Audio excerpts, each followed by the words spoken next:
This is a production of Cornell University.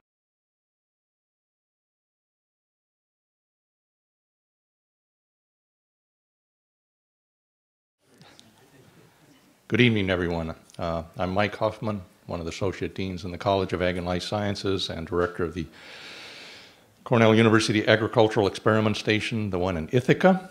And I welcome you to tonight's panel conversation, discussion. Title of the program is Facing Adversity, Farming Through Unpredictability, also known as climate change.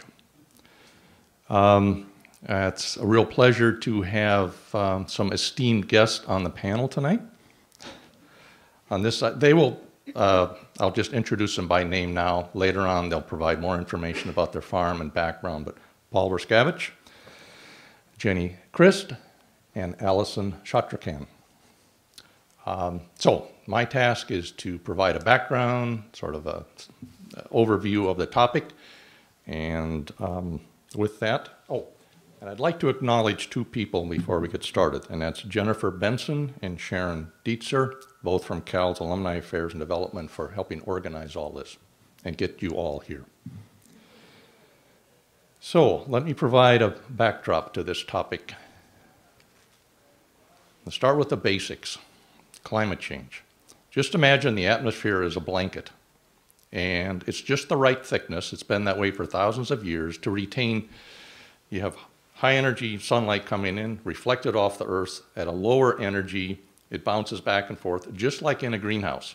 So that blanket has been optimal at about 270 parts per million of carbon dioxide for thousands of years. And that's why we have agriculture. That's why civilization has flourished. So keep that concept of the blanket in mind, and things are changing. If you look at the graphs on the right, those are graphs of the three primary greenhouse gases, carbon dioxide on the top, methane and nitrous oxide. And again, the 270 parts per million is a good thing. It's kept everything just where we need it to be where we are today as a civilization. However, in 2012, we hit 394 parts per million. That's a 40% increase in that concentration of carbon dioxide, and that blanket is getting thicker. Therefore, things are heating up. The sun, the energy is not radiating back up. This concept of greenhouse gases, several people in the 1800s, one guy by the name of Jack Kindle came up with this concept. It's pretty straightforward. He was my buddy in high school track. It was fun.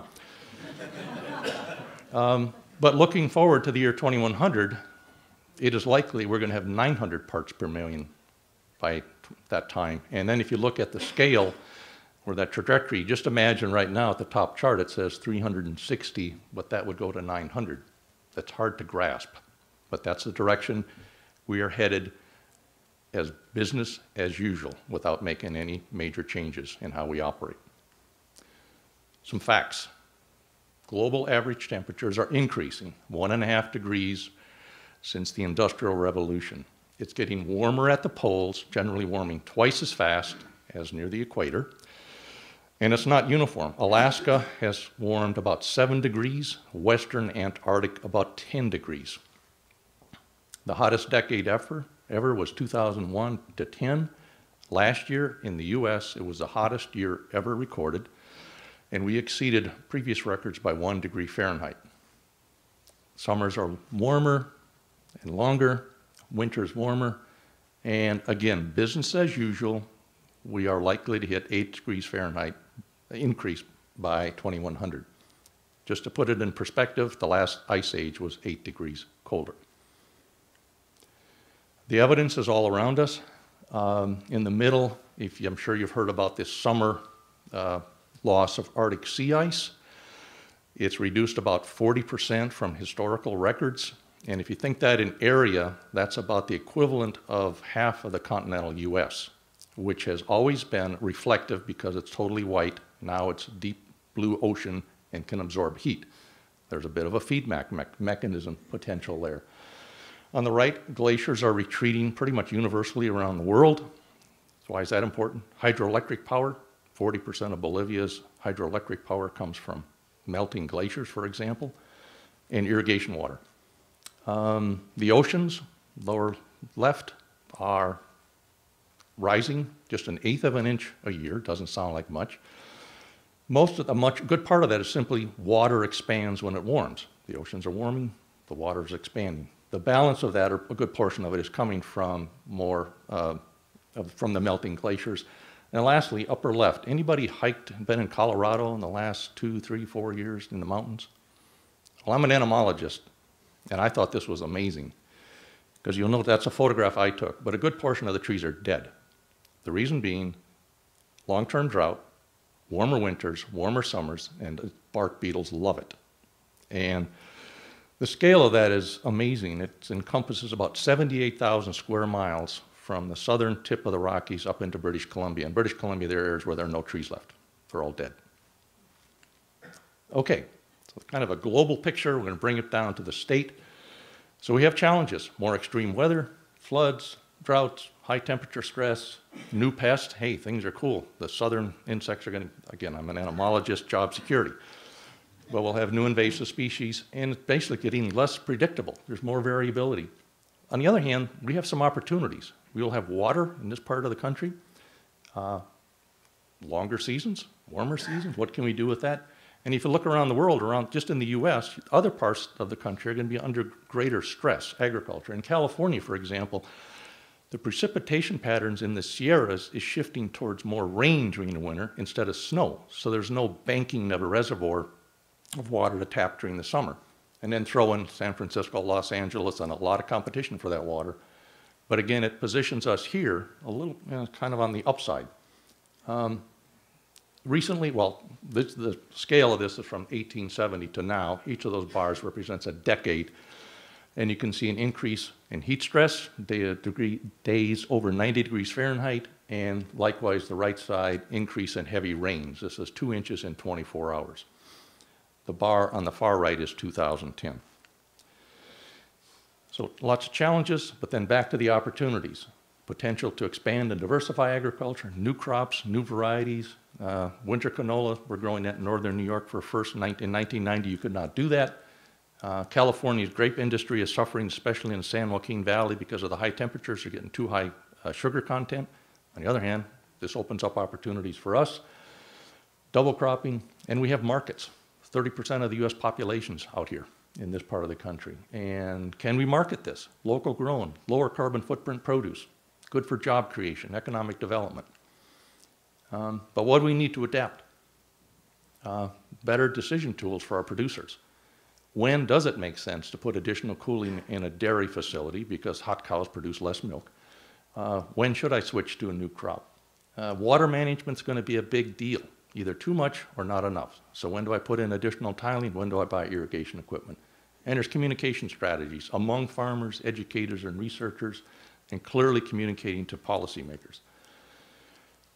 There's adaptation to these changes, but then we can't forget about mitigation, which is reducing our carbon contribution to the atmosphere, greenhouse gas emissions. So on farm, increase energy efficiencies, using less fossil fuel, waste conversion to heat, anaerobic digestion, reduce tillage, cover crops, and improve nutrient management are all ways to mitigate the impact of agriculture on climate change. So trying to pulling some of this together, the summary: more uncertainty, more risk in the future. There's opportunities to mitigate and adapt. Agriculture in New York State is positioned to expand and diversify, and we have the capacity. Look around at our farmer community, cooperative extension, Cornell, other institutions. And as you will hear from our panelists, farmers are on it. They're researchers. They're making decisions every day on new varieties. So we're going to hear from both of the producers on what they're doing to adapt. And lastly, there are activities in response to this. There's new initiatives across the state at Cornell. I've been involved for 2 years in a joint effort with Canadians directly to the north. That somehow climate change and international borders, it's insignificant.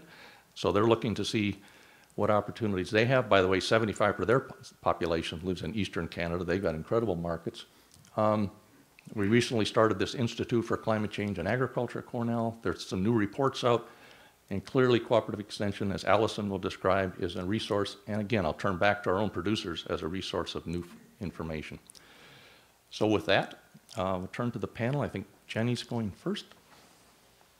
And we're going to, if you don't mind, we'll hold questions until the end.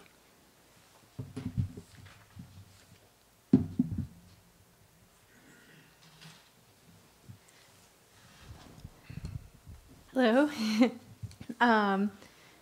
My name is Jenny Christ, and I work with my parents on our apple orchard in the Hudson Valley. Does that sound about right? Okay. It's about 600 acres, and we actually have about 8 different non-contiguous locations. Some are closer or farther away from the Hudson River, and they have varying altitudes also. And so we get to observe some of the different climatic impacts. But anyways, I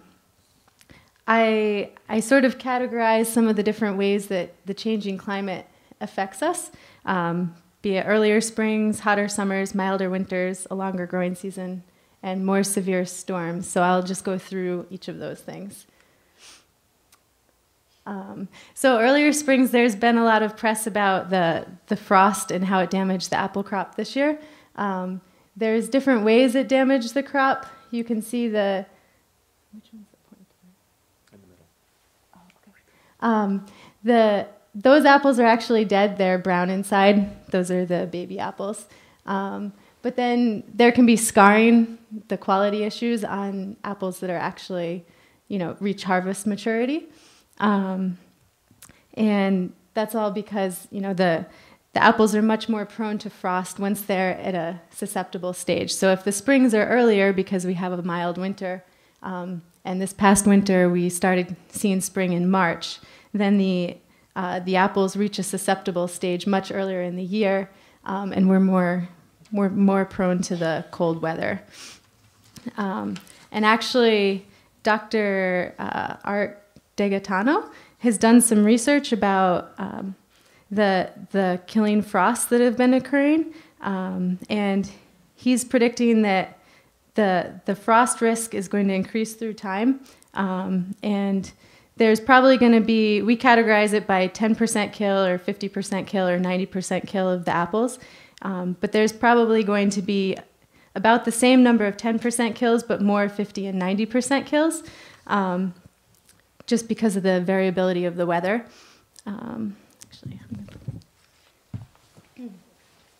So anyways, Ryan and I on the way up were trying to figure out Ryan's our firm credit loan officer, and we were trying to figure out the difference in yield between a good site and a poor site, and how much extra you could afford to pay for a good site over a poor site to prevent against frost. And so it was very interesting this year.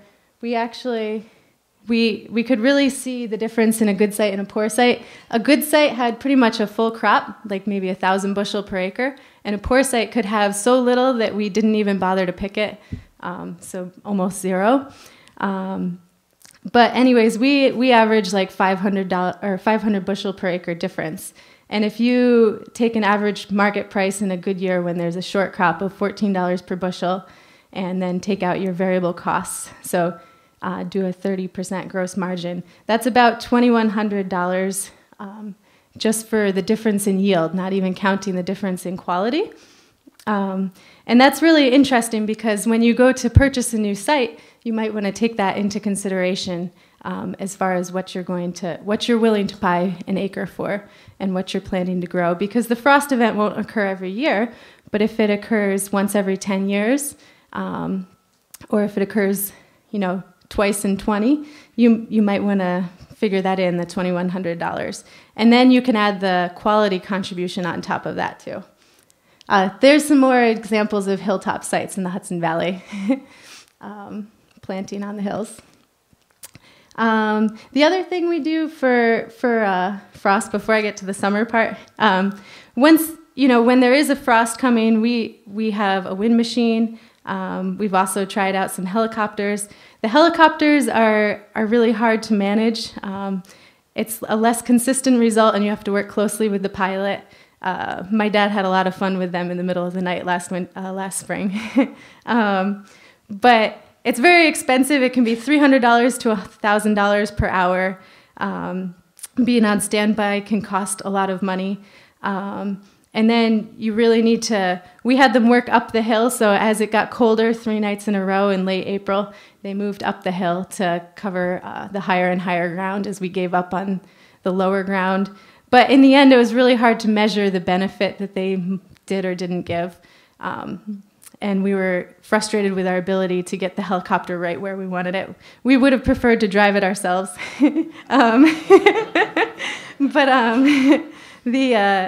The wind machines are a more consistent result, and we can see the difference between the areas that we didn't have the wind machine at similar elevations.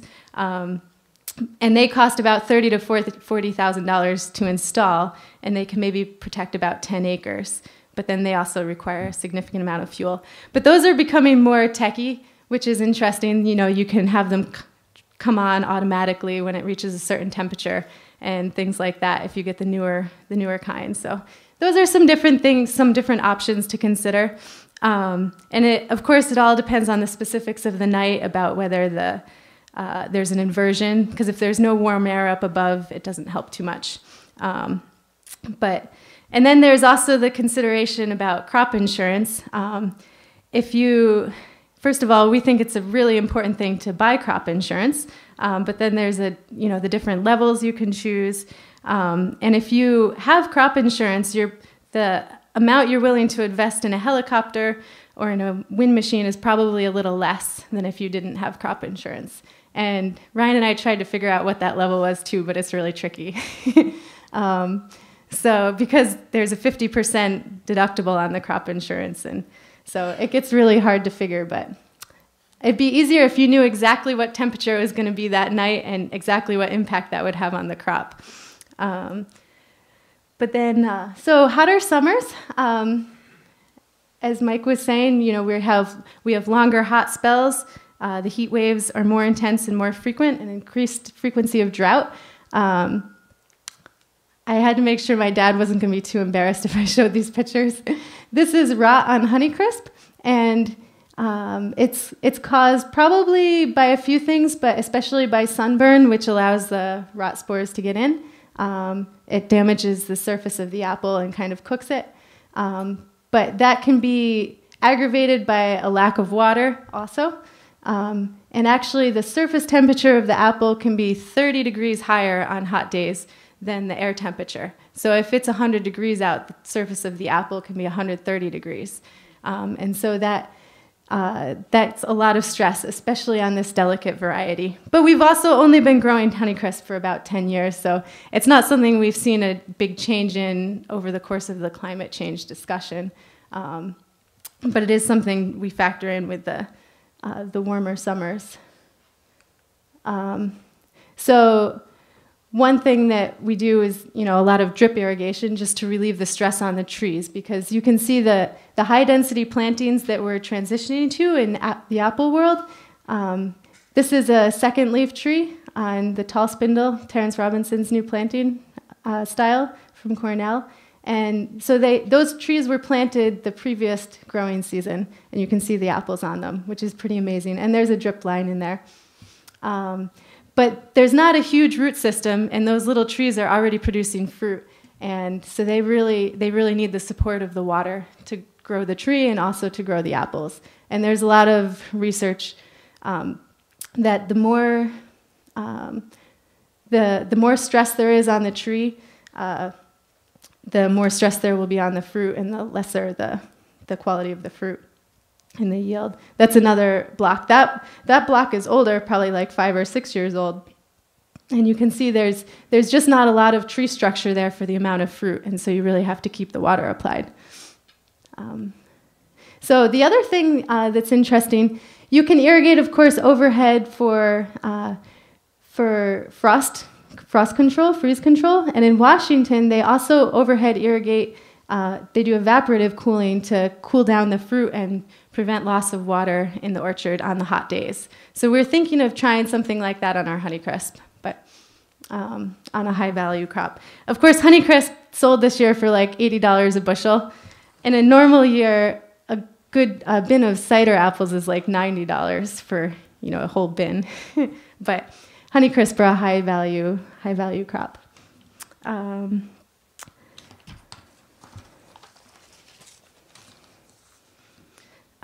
We're also, with the hot summers, experimenting with some sun protectants. They're mostly calcium-based. It's kind of like a sunscreen on the apple. I don't have any pictures of that, but you just have to be really careful that it will wash off, and it can also impact color development on the apple. We've tried it on a lot of Honeycrisp, and some of the color hasn't developed quite the same. But it needs to wash off, otherwise it looks like the apple has spray all over it, even though it's just calcium. It's not very appealing to the consumer. Anyways, the milder winters is the next thing. And I guess the milder winters impact us a little bit less. They're on average 4 degrees warmer than the 70s, according to Cornell.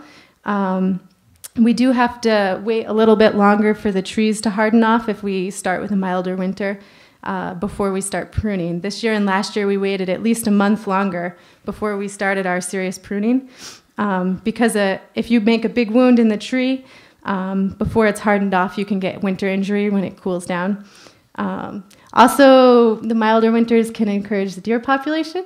This is our new deer fence we put in last winter. It's 8 feet tall. We saw a deer jump over an 8-foot tall fence, so don't do a 6-foot tall one if you're going to do it. But it cost about $15,000 a mile. We did 7 miles of it. And we figured out, based on the area that was enclosed, it was about $600 an acre. But it can impact production by about 25%. We have a farm that's had a deer fence for a number of years, and we just saw the production climb up and up in the years after the deer fence was installed. So we're pretty big believers. Now 4 of our locations have deer fences in the return on investment for a deer fence. So this is one of the nice things about climate change. We have a longer growing season, and we never thought we could grow pink ladies before, but we can. So these are in their 3rd leaf, I think, and we have beautiful pink ladies. The one thing that we've experienced with them is because of the longer growing season, the insects have more time to get to them, and and the summer disease, and you have to protect those apples longer. Some insects can have a 3rd generation that didn't used to have a 3rd generation as you have a longer growing season. So we have to keep staying on top of that. We also, 20 years ago, we never thought we'd grow Fujis, but Fujis are actually harvested before pink ladies, so they're a no-brainer now. But as it gets warmer, they can grow them more in western New York and other areas farther north. So, and then the last thing, these are, I believe more severe storms are associated with climate change, and I'm not sure if that necessarily means hail, but there is more rain and more wind. And this is what can happen if your trellis system isn't good enough on a hill. And then my dad ends up doing that, as long as the tree can be salvaged. But one thing we've learned is as we switch to these higher density plantings, that we really need a stronger trellis system that will hold that kind of weight, especially when we get these high wind storms and the soggy ground and the shallow root system on a big hill, like I showed you at the beginning. So we really have to build for that. One of our Jamaican guys told us we weren't thinking very much when we set these up. And then hail, of course, I'm not sure if that's particularly associated with climate change, but it tends to come with strong storms sometimes. And there's not an awful lot we can do about that, unfortunately, except to diversify our locations. That's one reason we have so many different locations and we're spread out. It might be more convenient to be all in one spot, but it diversifies the risk a little bit. And then the crop insurance is really, really important when it comes to hail. So in summary, I guess the most important thing is to invest wisely in your sites for elevation and air drainage, but also for water. Because as we have bigger, longer droughts or hotter summers and want to use evaporative cooling, we need to have the water available. and really think through carefully. It might sound like a big number per acre that you would have to invest to have the nicer site, but it might be worth it, especially looking at climate change. And if you can diversify in location to spread your risk, that's also very important for severe storms. And then invest wisely in your plantings too. Choose the site carefully to match the variety. So like we put our pink ladies on the southern facing slope on this farm farthest to the south. And we put our Honeycrisp that suffer from the heat, we put them on the north facing slope on the farm farthest to the north. So between choosing the varieties that the market wants and then placing them carefully on your different locations to have the best return, it's really important. And at $10,000 or more per acre, by the time you set it all up, you can't afford to make a lot of mistakes planting. Buy crop insurance, and then carefully consider the frost control measures. And in the end, I mean, a lot of the things that I talked about with the climate change, they're good management practices in general and things that farmers have been doing for a while. We may need to do them more frequently now, or to a greater degree. But I just wanted to point out that climate change, it's a risk that we face. We're dealing with it step by step. It's a gradual change, but there's a lot of other risks that factor into business management. One of our biggest business risk right now is having an affordable and legal labor force and willing labor force. And then, it's great we have Cornell and Extension. And they help us through, these climate change issues. And the Hudson Valley Lab is there for us every spring when we're confronting things like the frost and giving us the heads up on everything. But they send daily emails and are always available. But the research on the stink bug and some of the different insects and the extended life cycles of the insects is really important. So we're glad that Cornell's there for us. So and that's it. I'll pass it on to Paul.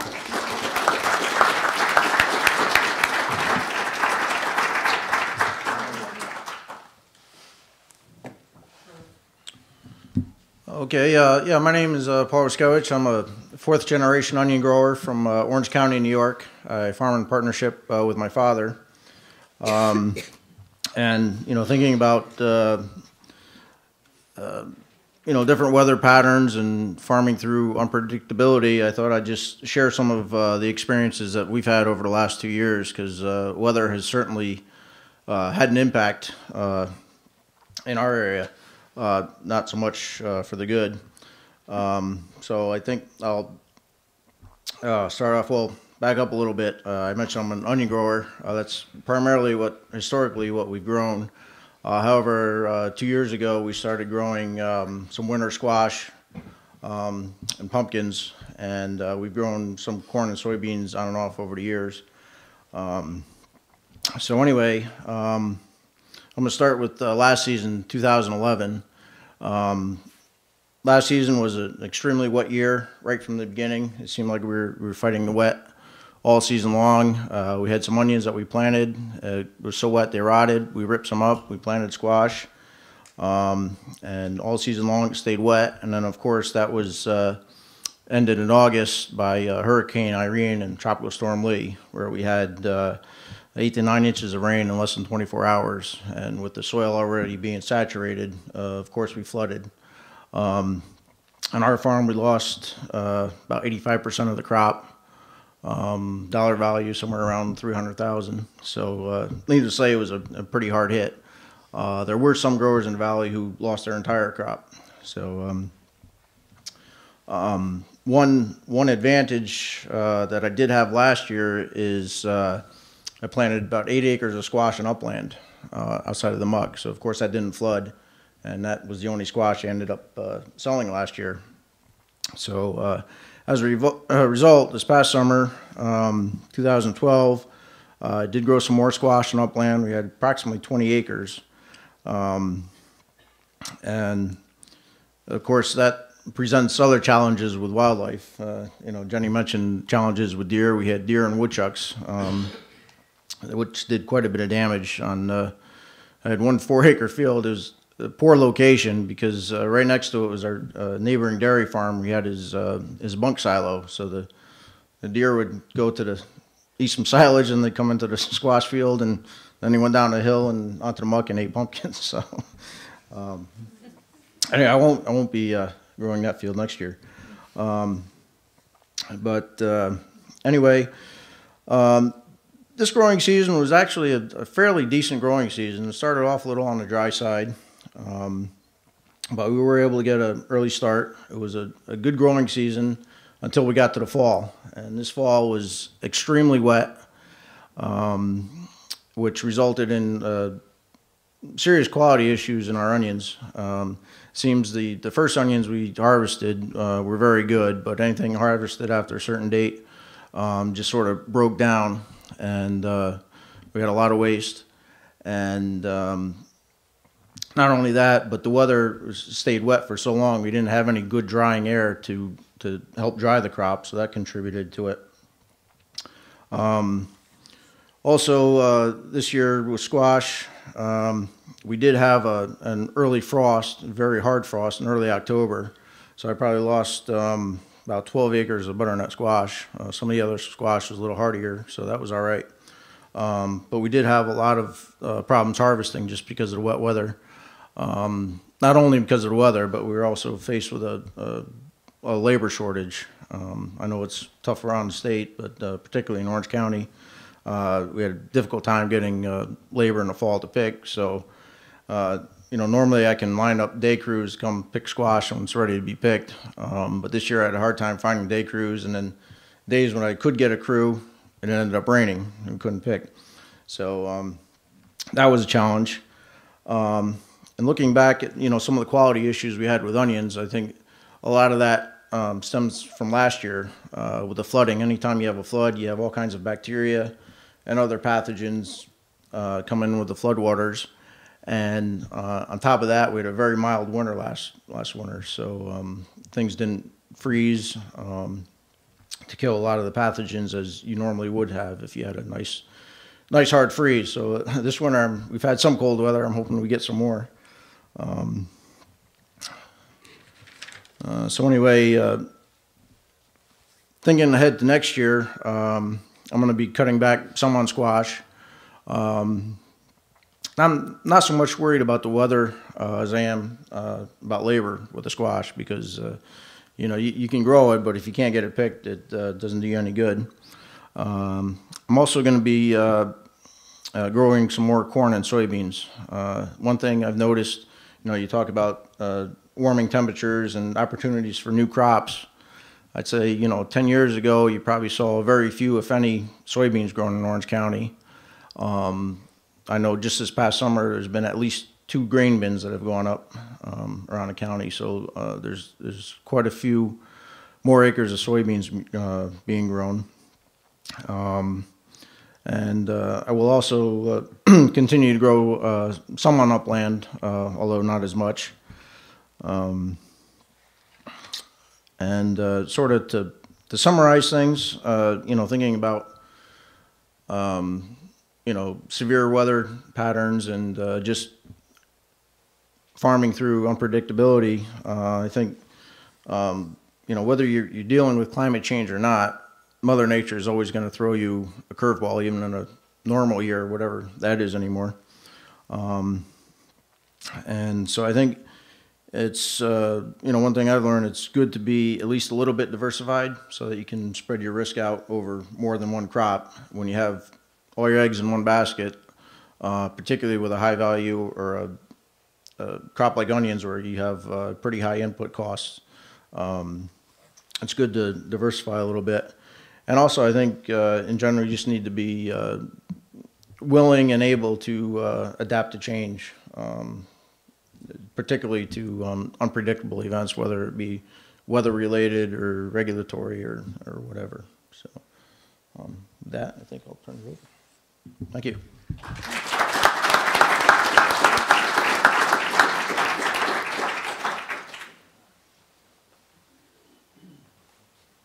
Well, good evening. My name is Allison Chatterchan, and I'm from Dutchess County Cooperative Extension.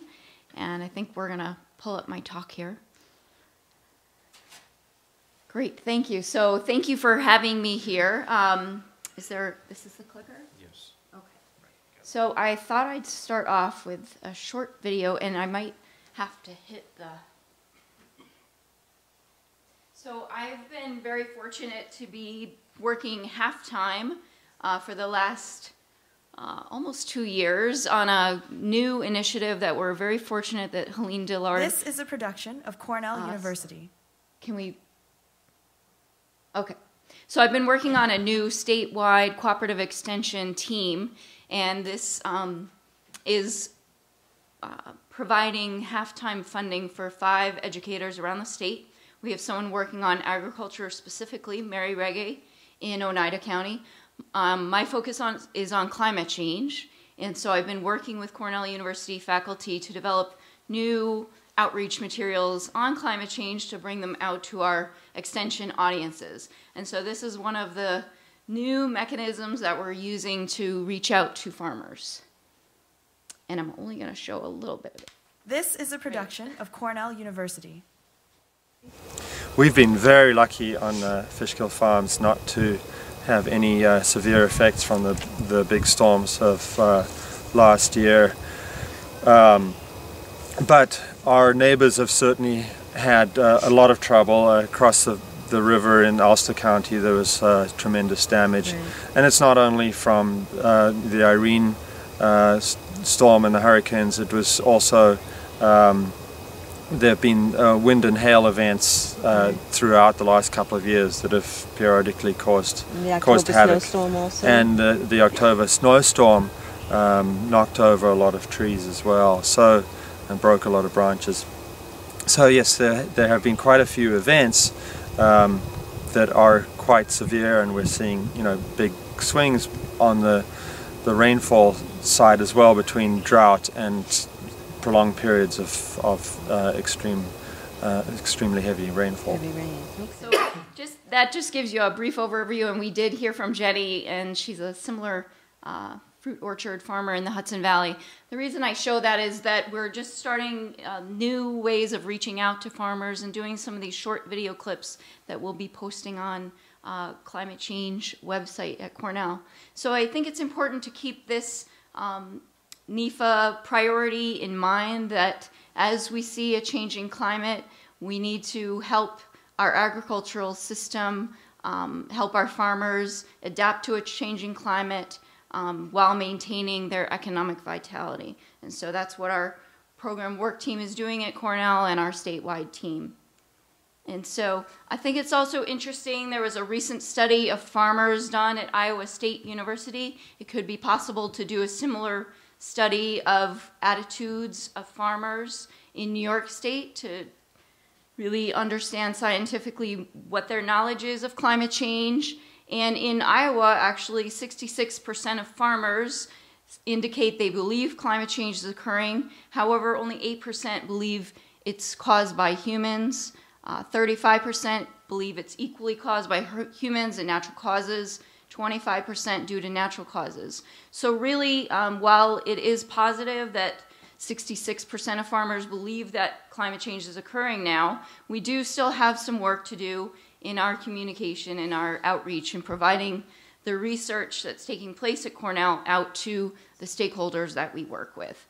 And so I mentioned our new statewide energy and climate change team. I would encourage you to contact your local educators in your local office, talk to your cooperative extension boards of directors, and your agriculture agents, see if they've gone through training, and if you have questions about extreme weather events, they can certainly contact our team or contact researchers at Cornell.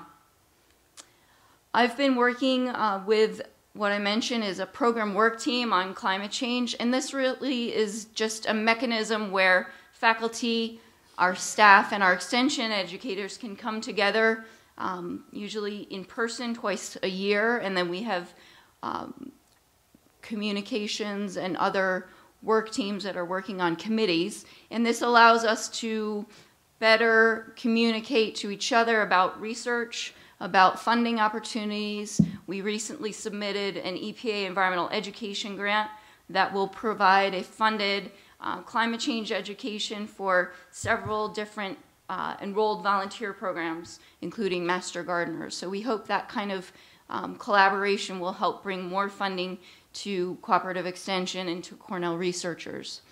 And I mentioned that we have been working on new communications outreach. We've been at Empire Farm Days at the New York State Fair. We've been at fairs like the Dutchess County Fair. I did a similar talk for our agricultural breakfast where we had 100 people in the room to talk about extreme weather, and I think you're going to see an increase in this type of communication from cooperative extension. And so I'll end with some win-win benefits that I think both of our producers talked about, that really taking on some of this work to start thinking about climate change is good for farmers because it can reduce risks and help prepare for extreme weather. You can take advantage of the opportunities that Michael mentioned. You can improve your operations and upgrade infrastructure, and there are several incentive programs for New York farmers through NYSERDA, and you can contact Cooperative Extension if you have questions about that. We can help promote local sustainable economic growth through local food systems, biofuels, and production agriculture here in New York, and help support our communities and become more sustainable in upstate New York and throughout New York State. And with that, This is a production of Cornell University. Have you seen any local effects of extreme weather and climate change in the years, especially because you're native here to Dutchess County? Yes, I have. It seems like the winters are getting much milder. We're getting more, I think, more severe weather as we head south. Seems to be getting more snow, more cold. Winters are not nearly as bad. We've had 3 major weather events in the last couple of years. 2 years ago, the excessive snow throughout the winter. Last fall with the, being hit by tremendous amounts of rain, the hurricane.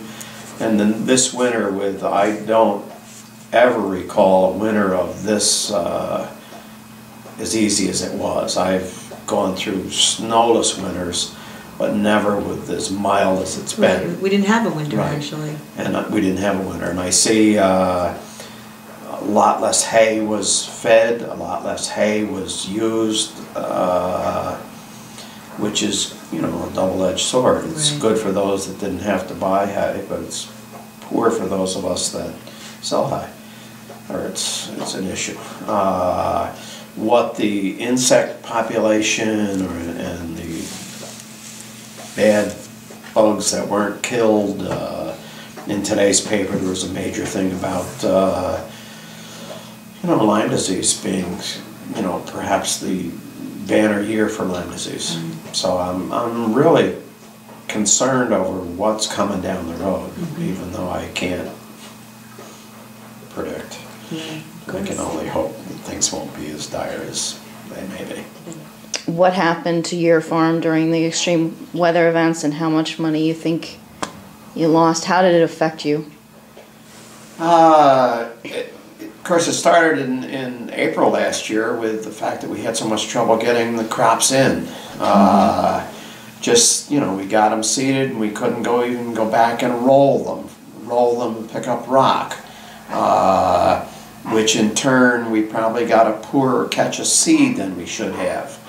So that bothered us. Just little things that, don't always add up. The fact that you have to send people again and again back to the field because there's big wet spots you have to go around and stuff like that. It takes a lot more time.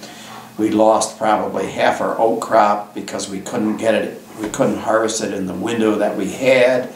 It went down. We lost a lot of it. The biggest thing that's bothering me right today is that we left probably $15,000 worth of hay, second cutting grass hay in the field that we could not harvest last fall. We made many attempts. We got some in, but we knew a lot of hay, so we left $15,000 with the hay in the field, which is really financially bothering me right now, strapping me. We lost a field of corn. That was, you know, a lot of it was management fault for not chopping that field. We left it for grain, thought we could get it, and we got the late snowstorm, and it was very tall corn, and it took it down, so we lost a lot of corn over there. So we probably lost a minimum of 40,000 or so in crops. You can, as a farmer, you can weather the storm, but you can't weather continuous storms. You can take it on the chin. You can, you know, you come back. Spring brings eternal hope, and that's, as a farmer, that's what fuels me. That's what, you know, as I become alive. I mean, this winter, you know, as the warm weather comes, we all feel like doing more, and as a farmer, it's just so much easier. You know, we think, again, this year this is probably a skewed vision that this is going to be the best year ever. So that's a nice way to end. Hope springs This eternal. has been a production of Cornell University. So we are doing these short video clips as a way to have farmers speak to farmers, and they will be up on the climatechange.cornell.edu website, and we're hoping to engage other cooperative extension educators around the state to go out and do talk to their farmers and the farmers that they work with, and capture some more of these videos so that, you know, we're not the ones out there preaching to farmers, but they can talk to themselves. And these are some of the resources that we have available. There were fact sheets out in the front, and with that, we're going to have a conversation, I think. Thank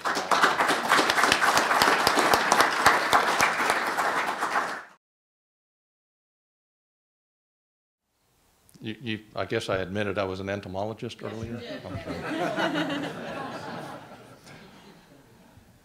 I'll make a few assumptions that the new conditions, the weather, et cetera, are aggravating pests in general. So if we have a similar set of circumstances, then I wouldn't be surprised if it happens again. That's the best. I mean, obviously I can't predict the weather, but it's these unusual wet spells, cold spells, whatever, interacting together, and that's sometimes it's just like I mentioned, the bark beetles, you know, just perfect, and insect populations take off. It could also be, I don't think that's migratory, but I mean, we're also having new storm fronts come through that also bring in pests. Yes, Larry? Well, I guess this is on. Everyone hear me?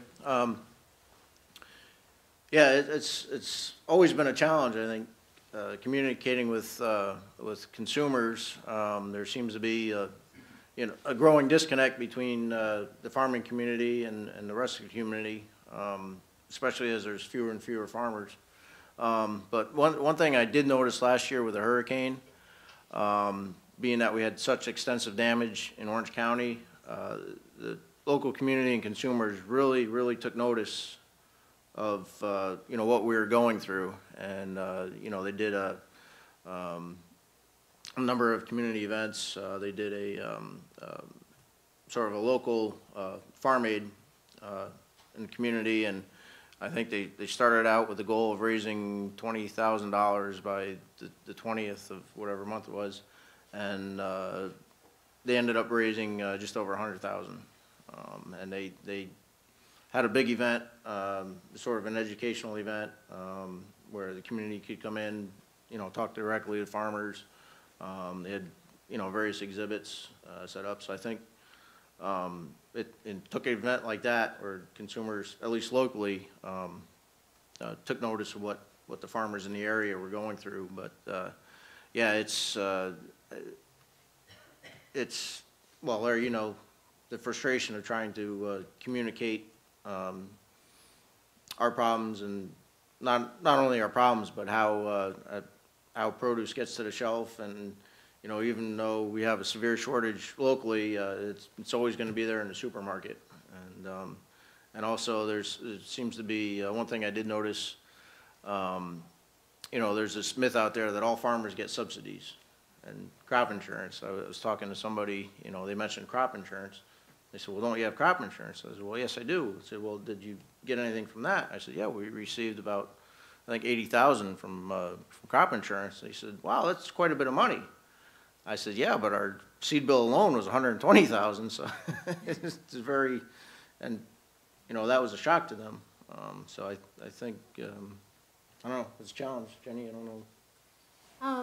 I know we were pretty careful when the frost first came not to say too much to the papers, because you never know the extent of the damage, and you don't want people to write off the farm markets and not to come. So we actually were pretty conservative in how much we told that story. And just as a side note, my parents were out in Washington State about a month ago, and that's the #1 apple producing state in the U.S., and they were just delighted out there because they're filling into our markets. They were just dancing around with joy. But it's not entirely bad. We do have a food system that can handle the variability in the different, you know, the climates and the different geography, and we don't have to go hungry. But it is a little scary for next year's markets. I wouldn't say I don't worry about it, because of course I do. I think every farmer worries about it. But, you know, like you're saying, like I mentioned diversification, I think particularly with more extremes in weather, the more you can diversify yourself, you spread that risk out a little bit.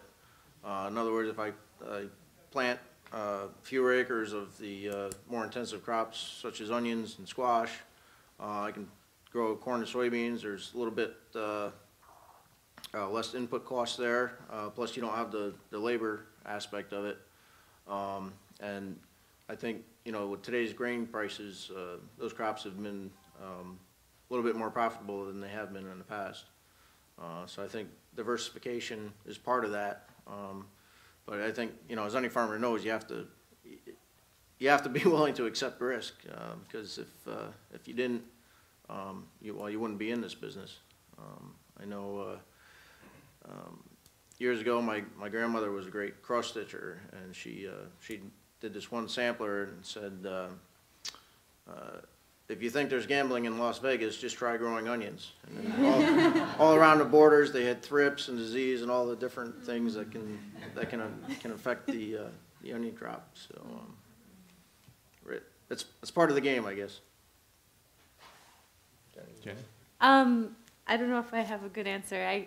I guess it's true. I think it's becoming more and more capital intensive all the time, and there's always new technology. We have an electronic defect sorter that picks out apples with marks, you know, spots on them now on the packing line electronically, which is pretty cool, but it's also pretty expensive. And we also have or we would like to get a $500,000 internal defect sorter that shines a light through every apple and sees if there's browning on the inside. But that's a pretty expensive price tag. And at some point, I think it'll become just something we have to market our, you know, certain crops in the springtime when there's a risk of internal browning after long-term storage, and customers will just expect that we, you know, that we're able to detect that. So it's pretty scary. I mean, I think it's one reason we really need a strong crop insurance program. I know it's, you know, it's not always enough, but at least it keeps you from having to dig out of quite such a big hole, because you can't afford, you know, next year we want to invest in the next thing. We don't want to dig out of last year's hole. So, you know, you're dealing with an insurance program where you have to take the first 50% of the loss. So that's, I mean, you'd be crazy if you bought an insurance program like that for your car or your house, because it just wouldn't work. You know, I think, you know, maybe crop insurance has come a long way, but I think it probably has a long way to go yet before it's an effective tool. You know, like for onions, we buy crop insurance because if you don't have insurance, you don't qualify for any type of disaster aid, should that come down the line. You know, I mentioned you have to take the first 50% of the loss. You can buy up at substantially higher premiums, but that just, in my opinion, doesn't pay either. I've talked to some growers one year. I know I talked to one grower, the payment he received didn't cover his premium, so it, yeah, how is that an effective tool? I'm not sure. I think even though I wouldn't like to spend the extra money, we might have to just to ease the variability. Just like if you were to have a fire, you know, you buy fire insurance every year, but hopefully never have a fire.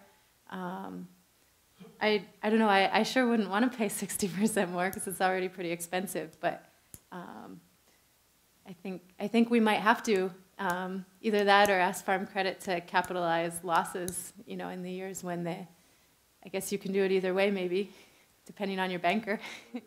Well, I know a number of years ago, I was reading an article somewhere, and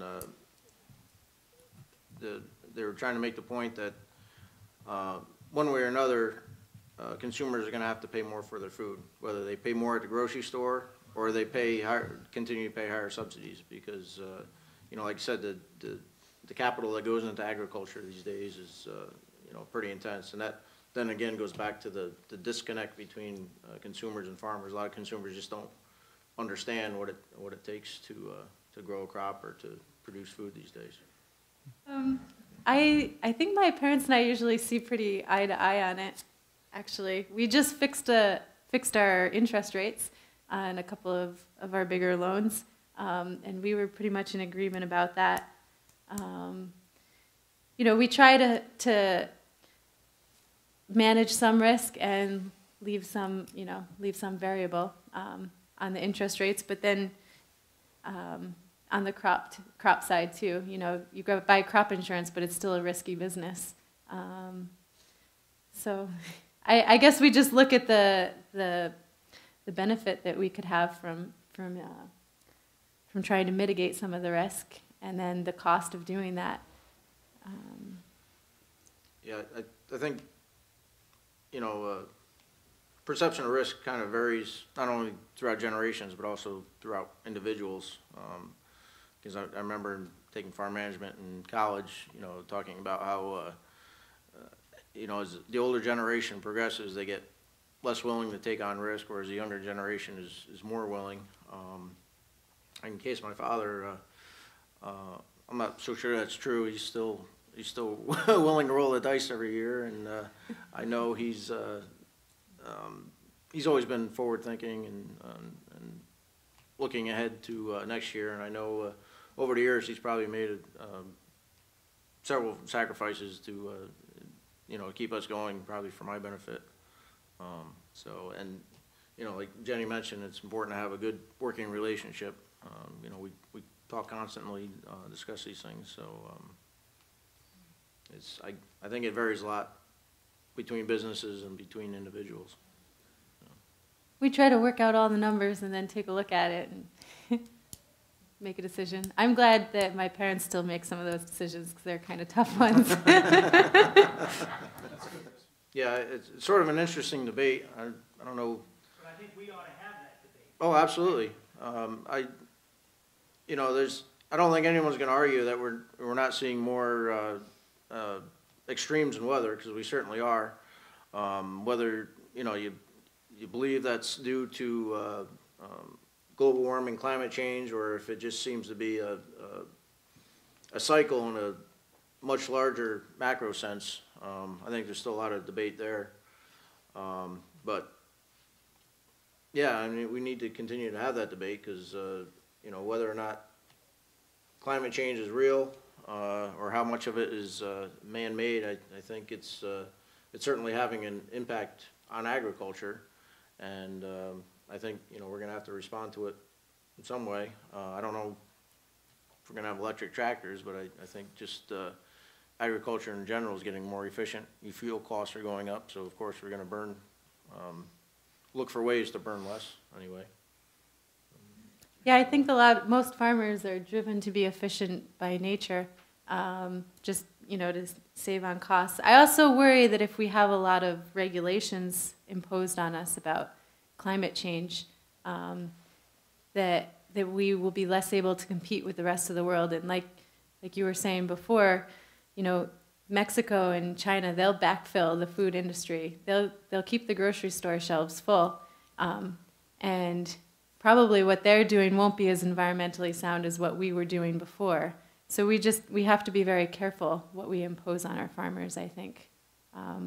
But that said, I mean, there's maybe things we should be doing, but maybe it should be more on an encouragement level than regulatory. We actually had a farm 3 hours to the north of us when I was a little girl.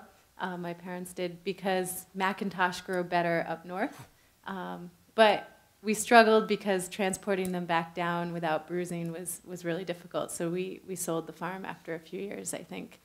But yeah, we thought about that. And now we're just tearing Macintosh out. But we found a new strain that grows better, the Ruby Mac. But when we've talked, we haven't ever talked really too much about doing that again, because we tried it the one time. When we've talked about relocating, it's been more a discussion about labor than about climate change. Yeah, that's. I think it probably does make some sense to diversify geographically, to farm in various locations. However, from a management side, it gets to be very difficult.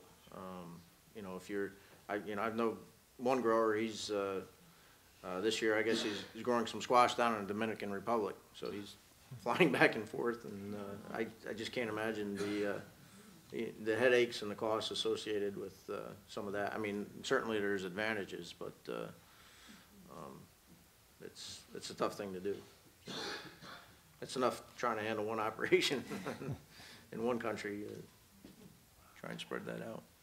Okay, thank you all, and let's give a round of applause to our panelists.